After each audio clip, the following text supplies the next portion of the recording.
بسم الله الرحمن الرحيم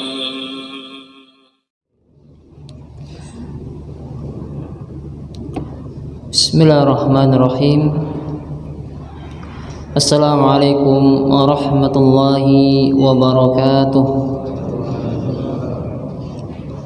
Alhamdulillah alladzi khalaqas samawati wal ard wa ja'ala adh-dhulumati wan nur.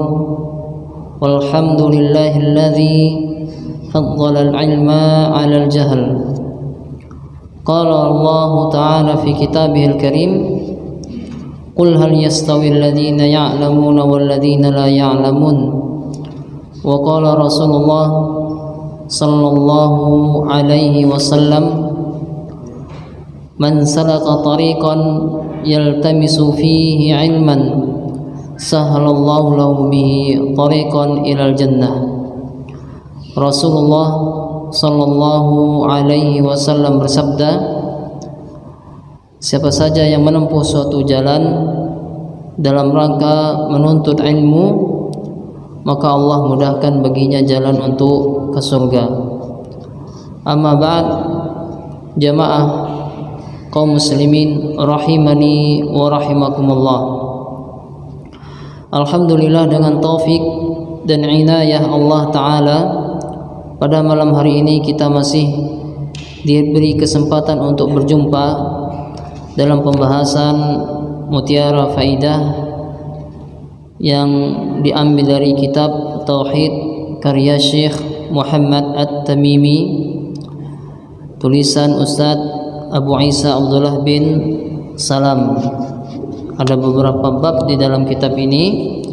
Bab yang kita bahas pada pertemuan sebelumnya, yakni bab yang pertama, hakikat dan kedudukan tauhid. Hakikat dan kedudukan tauhid, ya. Dan tauhid inilah yang menjadi inti dakwah para rasul, yakni tauhid ibadah. Inti dakwah para rasul yakni adalah tauhid ibadah, atau kata lainnya tauhid uluhiyah, yang dimana konsekuensi tatkala seseorang telah mengucapkan kalimat la ilaha illallah, maka dia harus meniadakan seluruh Tuhan-Tuhan selain Allah. Itu ditiadakan semuanya. Ini masuk dalam rukun yang pertama pada kalimat la ilaha, ya. Setelah dia meniadakan seluruh Tuhan-Tuhan, ya, baru ditetapkan illallah, rukun yang kedua, yakni al-itsbat, penetapan. Ditetapkan Tuhan yang hak itu adalah Allah. Nah, yang diibadahi hanyalah Allah. Nah, inilah inti dakwah para rasul. Wa'budullaha wa la tusyriku bihi syai'a. Beribadalah hanya kepada Allah dan janganlah kamu menyekutukannya dengan sesuatu apapun. Maka di dalam pemaknaan kalimat la ilaha illallah, tidak benar apabila cuman disebut tidak ada pencipta selain Allah, ya. Itu pemaknaan yang salah. Tidak ada pencipta selain Allah, karena penciptaan itu berkaitan hanya dengan rububiyah Allah, perbuatan-perbuatan Allah, yang mana hal yang berkaitan dengan perbuatan-perbuatan Allah, orang-orang kafir, orang-orang musyrik juga mengakuinya, ya. Contohnya di dalam surah Al-Mu'minun ayat 86, ya, yang artinya, katakanlah siapa, ya, pemilik Robnya langit yang 7, ya, arsy yang besar. Orang-orang musyrik mengatakan Allah, ya. Atau dikatakan kepada mereka, siapakah pencipta langit dan bumi? Mereka mengatakan Allah. Nah, maka dikatakan pemaknaan kalimat la ilaha illallah, tidak ada pencipta selain Allah, itu hanya sebatas rububiyah Allah, ya, perbuatan-perbuatan Allah. Tetapi pemaknaan yang benar, yakni yang sesuai dengan inti dakwah para rasul, ya. Tidak ada yang berhak untuk disembah. Ini berkaitan dengan ibadah, ya. Berkaitan dengan ibadah. Tidak ada yang berhak untuk disembah kecuali Allah. Hal yang demikian juga terdapat di dalam Al-Qur'anul Karim, "Dzalika bi annallaha huwal haqq wa anna ma yad'una min dunihi huwal batil." Yang demikian itu karena Allah adalah yang hak, ya. Dan apa-apa yang disembah selainnya adalah batil. Nah, pada masa dulu, ya, orang-orang musyrik beribadah kepada Allah, juga beribadah kepada Tuhan-Tuhan yang lainnya. Mereka sholat, ya, mereka puasa atau ibadah-ibadah lainnya, ya, mereka beribadah kepada Allah, tetapi juga beribadah kepada selain Allah, sehingga pada waktu itu terdapat kurang lebih 360 patung yang terdapat di kota Mekah, ya. Mereka beribadah kepada Allah, mereka juga beribadah kepada patung-patung. Diutusnya Nabi Muhammad SAW untuk meninggalkan bentuk peribadahan kepada patung-patung tersebut, ya, kepada selain Allah, sehingga dijadikan ibadah itu hanya untuk Allah saja. Jamaah rahimani rahimakumullah, ini bab yang pertama berkaitan dengan hakikat dan kedudukan tauhid, ya. Di dalam kitab ini, ya, diberi oleh penulis ada sekitar 5, ya, poin hal-hal yang berkaitan dengan kedudukan tauhid, ya. Maka kita ingat kembali, inti dakwah para rasul, para utusan adalah tauhid uluhiyah, ya, tauhid ibadah, ya, beribadah hanya kepada Allah saja, ya. Nah, di dalam kehidupan, ya, manusia itu tauhid memiliki kedudukan yang sangat tinggi. Tauhid itu tempat yang paling tinggi kedudukannya di antara ibadah-ibadah yang selainnya, ya. Dia terlebih dahulu daripada salat, terlebih dahulu daripada puasa, terlebih dahulu daripada infak dan ibadah-ibadah lainnya. Tauhid terlebih dahulu, maka hal ini tauhid memiliki kedudukan yang sangat penting di dalam kehidupan kita, ya. Di antara poin, ya, kedudukan tauhid, nah, yakni dengan tauhidlah ia merupakan tujuan penciptaan jin dan manusia. Yakni tujuan penciptaan jin, tujuan penciptaan manusia makhluk, ya, itu untuk bertauhid, untuk beribadah kepada Allah, ya. Hal ini didasarkan oleh firman Allah Ta'ala di dalam Quran surat Az-Zariyat ayat 56, "Wa ma khalaqatul jinna wal insa illa liya'budun." Wa ma, dan tidaklah, khalaqtu, aku ciptakan, yakni Allah ciptakan, al jin, ya, jin, wal insa, dan manusia. Tidaklah aku ciptakan jin dan manusia illa, kecuali liya'budun, ya, kecuali untuk ibadah, ya. Ibadah di sini maksud ayat ini dikatakan oleh sahabat yang mulia Ibnu Abbas radhiyallahu anhu, maksud liya'budun yakni liyuwahhidun, untuk beribadah maksudnya adalah untuk bertauhid, ya. Beribadah, ya, tanpa tauhid itu sia-sia, ya. Beribadah tanpa ada dasar tauhid maka sia-sia, ya. Dan yang kedua, poin yang kedua, ya, kedudukan tauhid itu sangat tinggi. Hakikat, yakni tujuan, ya, pengutusan para rasul dan materi dakwah mereka. Dakwah yang dibawa oleh para rasul, ya, itulah hakikatnya adalah membahas perkara tauhid. Karena tauhid ini mulai, ya, dari kita kecil sampai seseorang itu, ya, wafat, itu hendaklah ia bertauhid. Ini adalah kebutuhan sehari-hari, ya. Tauhid adalah kebutuhan sehari-hari. Seseorang lebih butuh kepada tauhid ya daripada butuhnya kepada makan dan minum. Kalau makan dan minum mungkin 3 kali sehari kita sudah kenyang ya. Pagi, siang, sore selesai sudah. Tetapi kebutuhan kepada tauhid itu mulai dari waktu bangun hingga tidur itu butuh kepada tauhid ya. Dengan mempelajari tauhid ia akan mengokohkan ya keimanan seorang hamba ya. Ia akan memudahkan ya, seorang hamba ketika wafatnya. Di dalam sebuah hadis yang disebutkan oleh Rasulullah sallallahu alaihi wasallam, "Man akhiru kalamihi la ilaha illallah dakhalal jannah." Siapa saja yang akhir perkataannya, ucapannya itu kalimat la ilaha illallah, pasti dia masuk surga ya. Kalau akhir katanya ketika dia sakaratul maut kalimat la ilaha illallah, pasti dia masuk surga. Bagaimana ia bisa mudah mengucapkan kalimat la ilaha illallah? Ya dengan mempelajari tauhid ya. Dengan mempelajari tauhid, karena tauhid itu adalah kebutuhan sehari-hari. Orang lebih butuh kepada tauhid ya, lebih besar kebutuhannya kepada tauhid daripada kebutuhannya terhadap makan dan minum. Paham ya? Nah, itulah tujuan ya pengutusan para rasul dan menteri dakwah mereka adalah untuk bertauhid ya.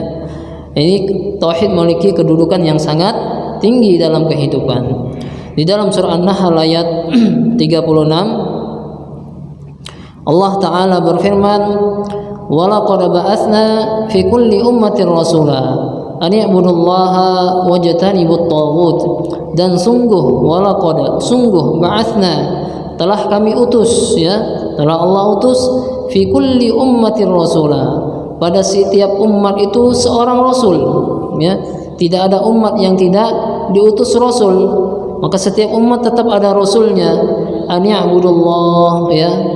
Apa tugasnya para rasul? Mereka mengajak untuk beribadah hanya kepada Allah. Beribadah maksudnya adalah untuk bertauhid ya. Wajtanibut taghut, dan meninggalkan taghut ya. Taghut yakni sesembahan-sesembahan selain Allah ya. Di dalam ayat yang lain surah Al-Anbiya ayat 25 Allah Ta'ala berfirman, "Wa ma arsalna min qablika min rasulin illa nuhi ilaihi annahu la ilaha illa ana fa'budun." Ya, bahasanya dari tadi ya, liya'budun, wa'budullah, fa'budun, itu abida ya'badu, dari kata abida ya'badu yakni beribadah. Tetapi tafsirnya, maksudnya ibadah di sini adalah untuk bertauhid ya.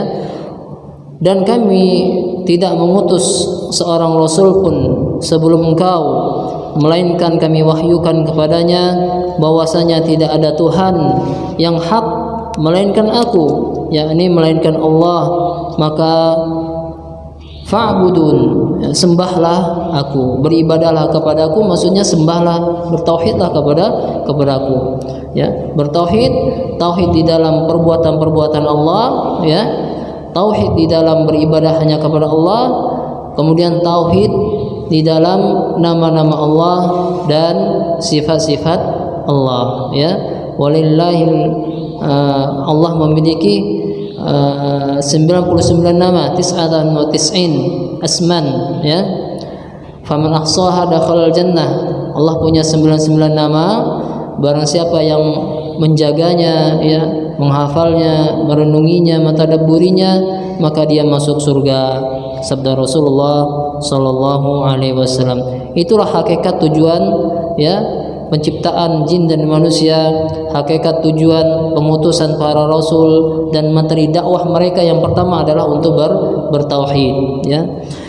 Kedudukan yang ketiga di dalam kitab ini ya, merupakan kewajiban pertama bagi manusia dewasa lagi berakal ya, manusia dewasa yang berakal ya, ini untuk bertauhid. Di dalam surah An-Nisa ayat 36 Allah Ta'ala berfirman, wa'budullaha wa la tusyriku bihi syai'a wa bil walidaini ihsana wa bidzil qurba wal yatama wal masakin wal jari dzil qurba wal jaril jund was sahib bil jamb wa ibnis sabil wa ma malakat aymanukum. Ya. Artinya wa'budullah, sembahlah Allah saja, ya, bertauhidlah hanya kepada Allah, wala tusyriku bihi syai'a, dan janganlah kamu mempersekutukannya dengan sesuatu apapun. Setelah itu, setelah bertauhid, setelah meninggalkan syirik, Allah melanjutkan firman-Nya, yakni berbuat baiklah kepada kedua orang tua, kepada ibu bapa, wabil walidaini ihsana, berbuat baiklah kepada mereka, yakni kepada karib kerabat, kepada anak-anak yatim, ya. Berbuat baik kepada anak-anak yatim itu sangatlah besar, ya. Rasulullah mengibaratkan ia dengan orang yang menyantuni, yang kasih sayang kepada anak yatim begini di surga, ya, dekat kedudukannya di surga, ya. Kalau ada anak-anak yatim, misalnya ada lembaga-lembaga pendidikan, ya, lembaga sekolah, ya, baik pesantren atau sekolah-sekolah IT, ya, Islam terpadu, ada anak-anak yatim, ya, ingin masuk sekolah tersebut, jika bisa, ya, bersegeralah, ya, bersegeralah bantu mereka, anyomi mereka, asuh mereka, karena menganyomi anak-anak yatim itu memiliki kedudukan yang sangat besar, ya. Nah, tidaklah seseorang itu berbahagia kecuali dia sering bersedekah dan dia menyantuni anak-anak yatim, ya. Kemudian begitu juga berbuat baiklah kepada orang-orang miskin, ya, tetangga yang dekat, ya, tetangga itu ada yang dekat, ada tetangga yang jauh, ya, teman sejawat, ibnu sabil dan hamba sahaya. Allah Subhanahu wa taala memerintahkan untuk bertauhid sebelum memerintahkan yang lainnya, ya. Seseorang beribadah, ya, salat 5 waktu, salat sunnahnya, puasanya, salat 5 waktu, selain itu salat malamnya atau puasanya setelah puasa Ramadannya, puasa Nabi Daud, ya, yang paling utama setelah puasa Ramadan puasa Nabi Daud. Salat yang utama setelah salat 5 waktu, salat malam, ya, dan yang lebih utama lagi salat witir, ya. Dia puasanya terus ibadah-ibadah lainnya, tetapi dia tidak bertauhid, maka la habita anhum ma kanu ya'malun, hapus amal ibadah mereka, ya, hapus. Kalau dia tidak bertauhid, walaupun dia beribadah naik haji 10 kali pun dia hapus amalnya, rugi kalau orang tidak bertauhid, dia cuma dapat capek di dalam ibadahnya, ya, maka dia kufur kepada Allah Subhanahu wa taala. Seperti orang misalnya, ya, mendatangi dukun, bertanya kepadanya, membenarkannya, maka ancamannya, ya, tidak diterima salatnya, ya, selama 40 malam, ya, karena dia tidak bertauhid, dia percaya kepada dukun, ya. Kalau seorang muslim mendatangi dukun, ya, tidak diterima salatnya selama 40 malam, ya. Hal ini bukan berarti seseorang hilang kewajiban salat 5 waktunya, bukan berarti hilang kewajiban salat 5 waktunya. Ia tetap diwajibkan salat 5 waktu, akan tetapi ia tidak mendapatkan pahalanya selama 40 malam. Rugi, ya, rugi. Barakallahu fiikum. Nah, Allah memerintahkan untuk bertauhid sebelum yang lainnya. Di dalam ayat yang lain surah Muhammad ayat 19, ya, Allah Ta'ala berfirman, fa'lam, maka ketahuilah. Nah, ini menunjukkan pentingnya perkara ini, ya, fa'lam, i'lamu, i'lam, ya, perkataan-perkataan sini ini menunjukkan betapa pentingnya perkara ini. Annahu la ilaha illallah, bahwasanya tidak ada Tuhan yang berhak selain Allah, wastaghfir li dzambik, dan mohonlah ampun atas dosa-dosamu, walil mu'minin, begitu juga kepada orang-orang mukmin, wal mukminat, ya, orang-orang mukmin yang perempuan. Nah, makanya Allah memerintahkan untuk bertauhid terlebih dahulu sebelum beramal. Ya, ini kedudukan tauhid di dalam kehidupan, ia merupakan kewajiban pertama bagi manusia dewasa lagi berakal. Poin yang keempat, yakni pelanggaran terhadap tauhid. Seseorang menerjang tauhid, yakni syirik, itu adalah keharaman yang paling besar, ya. Wa a'zamu ma amarallahu bit tauhid, ya. Wa a'zamu ma naha anhu syirk. Perkara yang paling agung, perkara yang paling besar yang Allah perintahkan adalah bertauhid, dan perkara yang paling agung atau perkara yang paling besar yang Allah larang yakni berbuat syirik, ya. Perbuatan syirik adalah dosa yang paling besar, dosa yang lebih besar dari mencuri. Syirik dosa yang paling besar daripada berzina, ya. Dosa yang paling besar daripada, ya, memakan harta riba, ya, dan yang lainnya. Ia merupakan dosa yang paling besar. Allah Ta'ala berfirman di dalam surah Al-An'am ayat 151, ya, mengenai pelanggaran terhadap tauhid, ini merupakan kesyirikan. Qul ta'alau atlu ma harrama rabbukum 'alaikum alla tusyriku bihi syai'a wa bil walidaini ihsana. Allah gandengkan, ya, supaya tidak berbuat syirik dengan, ya, kepada orang tua itu berbuat baik. Betapa pentingnya kedudukan orang tua, ya. Katakanlah, marilah aku bacakan apakah yang diharamkan atas kamu oleh Tuhanmu. Yang diharamkan yang pertama, yakni di dalam ayat ini, janganlah kamu mempersekutukannya dengan sesuatu apapun. Jangan mensyirikkan Allah Subhanahu wa taala. Kemudian berbuat baiklah terhadap kedua orang ibu bapa. Hal ini menunjukkan juga pentingnya untuk, ya, berbuat baik, birrul walidain, ya, berbuat baik kepada kedua orang tua. Allah mendahulukan penyebutan keharaman syirik, ya, sebelum yang lainnya, karena syirik adalah dosa yang paling besar, ya. Walaupun dalam satu sisi, ya, ditinjau dari besar kecilnya, syirik terbagi dua, syirik besar dan syirik kecil, ya. Syirik kecil seperti riya, ya, sum'ah, ya, dan semisalnya, ya, itu syirik kecil. Akan tetapi, ya, walaupun dibagikan oleh para ulama dengan istilah ini, ia kedua-duanya merupakan dosa yang paling besar, ya. Al-zulmun azim, yang merupakan kezaliman yang paling besar, ya. Dan poin yang kelima dari kedudukan tauhid di dalam kehidupan, materi dakwah yang pertama kali harus disuruhkan, ya. Di dalam berdakwah kepada manusia, hendaklah ia menyeru kepada tauhid. Juga terkhusus, ya, pada perkara-perkara yang sudah tersebar di kalangan kaum muslimin, hendaklah ia berdakwah kepada tauhid, ya. Misalnya di negeri kita, ya, di Bangka Belitung, ya, ada perkara-perkara yang mereka terjatuh ke dalam kesyirikan, maka kita dakwahkan kepada mereka dakwah tauhid. Misalnya apa?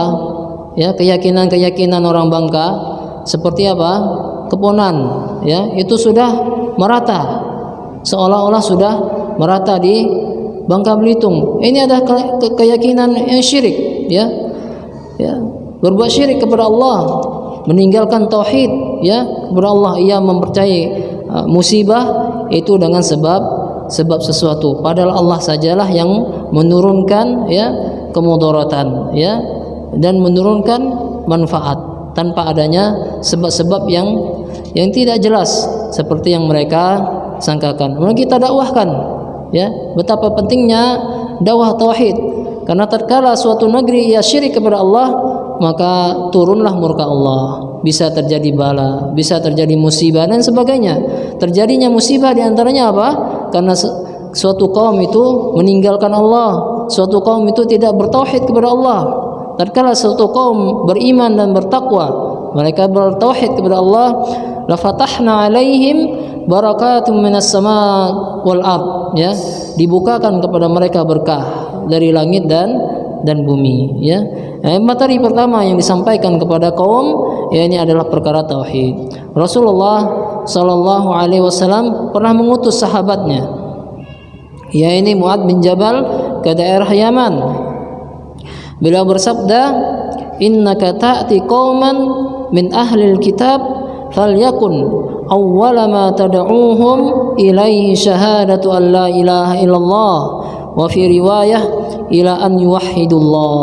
Ya, sungguh ya kamu akan mendatangi kaum ahli kitab, ya, maka hendaklah dakwah yang pertama kali kamu sampaikan kepada mereka adalah syahadat la ilaha illallah. Ya, dalam riwayat yang lain disebutkan supaya mereka mentauhidkan Allah, diajak mereka kepada kalimat la ilaha illallah. Tidak cukup hanya sekedar tahu oh ini makna ini la ilaha illallah, ya. Tapi di situ juga harus kita ketahui ya dari makna la ilaha illallah, yakni rukun-rukunnya, ya. Sebagaimana puasa punya makna, punya rukun, punya syarat. Sebagaimana zakat punya makna, punya rukun, punya syarat. Salat punya makna, punya rukun, punya syarat. Tauhid kalimat la ilaha illallah juga punya makna, punya rukun, juga punya syarat. Ajarkan kepada mereka ya perkara tauhid, ya, agar keimanan mereka itu menancap dengan kuat, ya, sehingga mereka meninggal dunia. Padahal kalau kita mengucapkan kalimat la ilaha illallah itu secara ucapan itu sangatlah mudah, ya, tanpa banyak menggerakkan mulut, lidah kita yang bergerak la ilaha illallah, ya, sangat mudah. Akan tetapi masih banyak ya orang-orang ketika wafatnya ia tidak mengucapkan kalimat la ilaha illallah, ya. Ini pernah kita dapatkan kabar ya dari rumah sakit, ya. Banyak dari kalangan kaum muslimin ketika meninggalnya mereka melihat ya kaum muslimin ya, orang-orang yang sekarat itu yang mengucapkan kalimat la ilaha illallah itu terhitung jarinya, ya. Dari ratusan orang yang bisa mengucapkan kalimat la ilaha illallah itu terhitung jari, sangat sedikit sekali. Maka jamaah rahimani rahimakumullah, hendaklah kita ya lebih menguatkan ya keimanan kita kepada Allah Subhanahu wa taala di dalam bertauhid. Allahu alam bissawab. Nah, inilah kedudukan tauhid di dalam kehidupan manusia. Yang pertama, saya ulangi sedikit, jadi hakikat tujuan penciptaan jin dan manusia adalah untuk bertauhid. Yang kedua, hakikat tujuan pengutusan para rasul dan dakwah, materi dakwah mereka adalah tauhid.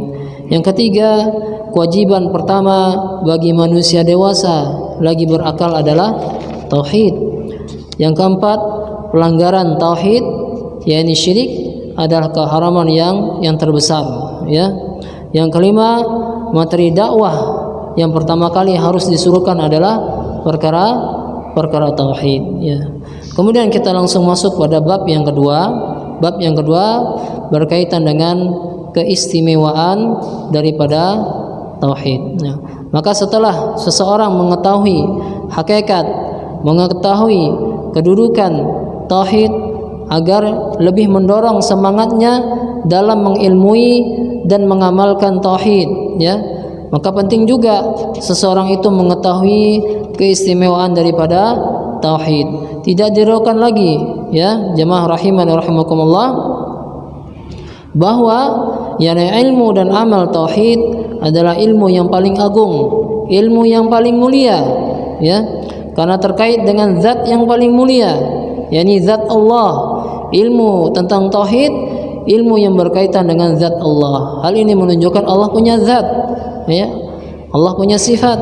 Akan tetapi zat Allah itu tidak sama dengan zatnya makhluk. Sifat Allah tidak sama dengan sifatnya makhluk. Hal ini berkaitan dengan firman Allah Ta'ala, laisa kamitslihi syai' wa huwas sami'ul basir, ya. Tidak ada yang serupa dengannya dan dia maha mendengar lagi maha melihat, ya.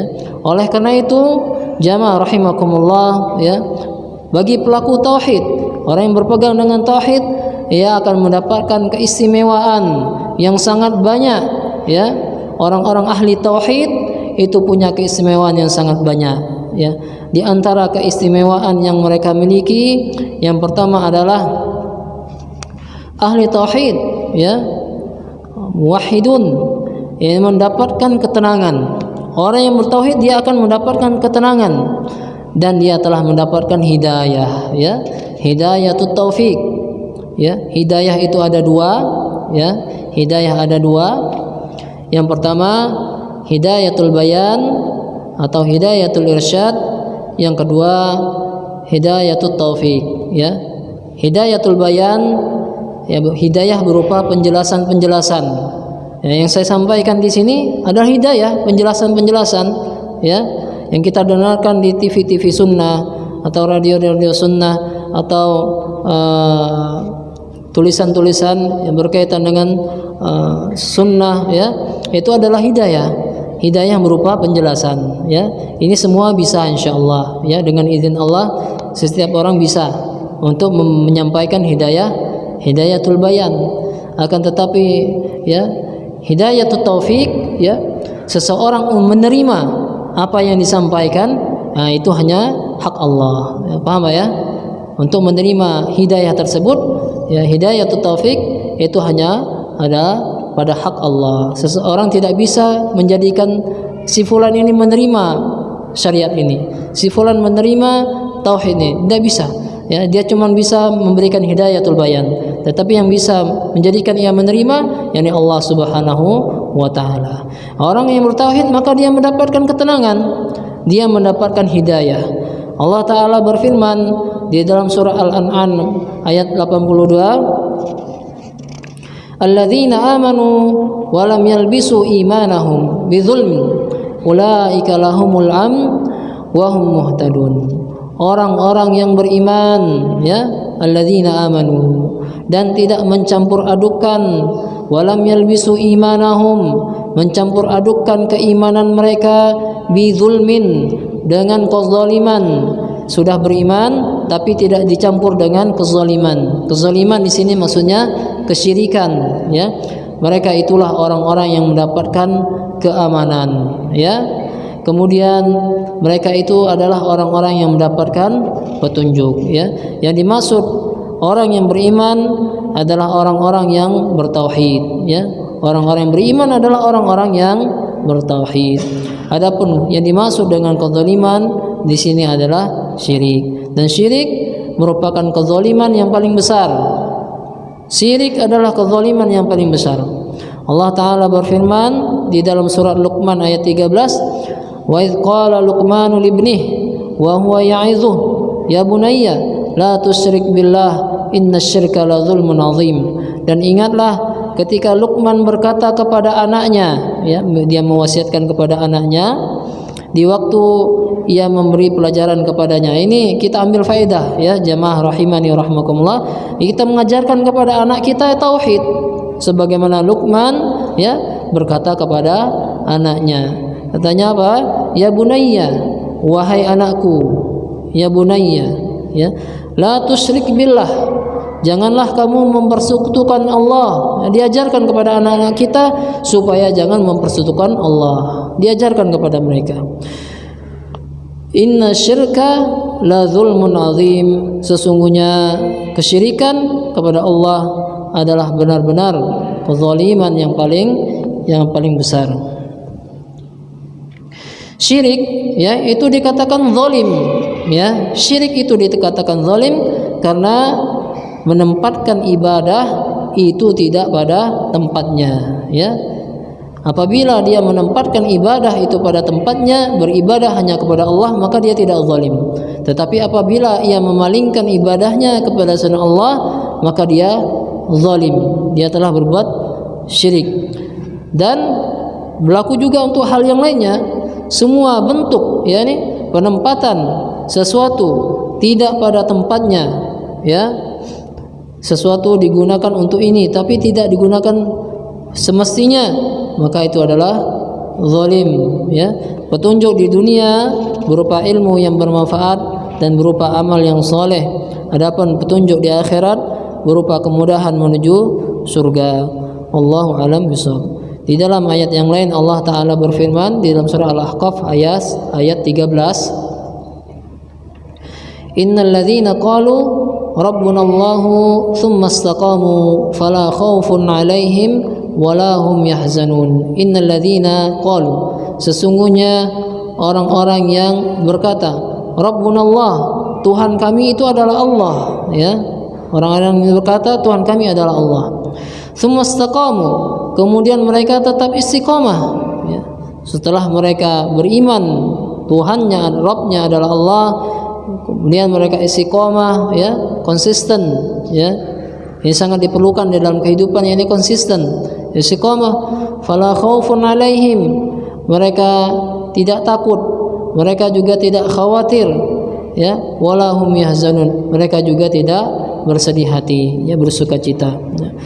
Kemudian besarnya kadar ketentraman, seseorang itu mendapatkan ketenangan, ya, mendapatkan ketentraman, ya, kadar, ya, hidayah itu tergantung dari kebersihan tauhid seseorang itu sendiri, ya, dari kotoran-kotoran kezaliman, ya, baik zalim yang besar atau zalim yang kecil, atau syirik yang besar atau syirik yang kecil, ya. Kita berlindung kepada Allah, ya, dari kezaliman, kita berlindung kepada Allah dari kesyirikan, ya. Syirik yang samar ini, ya, ini sering menyentuh manusia, ya, seperti riya. Ini harus kita tinggalkan kezaliman ini, ya, riya, minta dilihat oleh orang lain, sum'ah, minta didengar oleh orang lain. Sedikit lagi, dan kezaliman itu ada tiga. Kezaliman ada tiga. Yang pertama adalah menzalimi hak Allah, ya, yang kita sebutkan tadi, yakni syirik, ya. Menzalimi hak Allah adalah syirik. Yang kedua, zalim pada diri sendiri. Zalim pada diri sendiri yakni maksiat, ya. Yang ketiga, zalim pada orang lain, yakni mengganggu hak orang lain. Nah, makanya, ya, ketentraman, ketenangan, ya, hidayah, ya, yang dirasakan oleh seseorang itu tergantung kebersihan tauhidnya dari kotoran-kotoran kezaliman. Allahu a'lam bishawab. Ini yang dapat kita sampaikan pada malam hari ini, yakni berkaitan dengan keistimewaan tauhid. Kurang lebihnya saya mohon maaf. Kita tutup dengan doa kafaratul majlis. Subhanakallahumma wa bihamdik, asyhadu an la ilaha illa anta, astaghfiruka wa atubu ilaik. Assalamualaikum warahmatullahi wabarakatuh.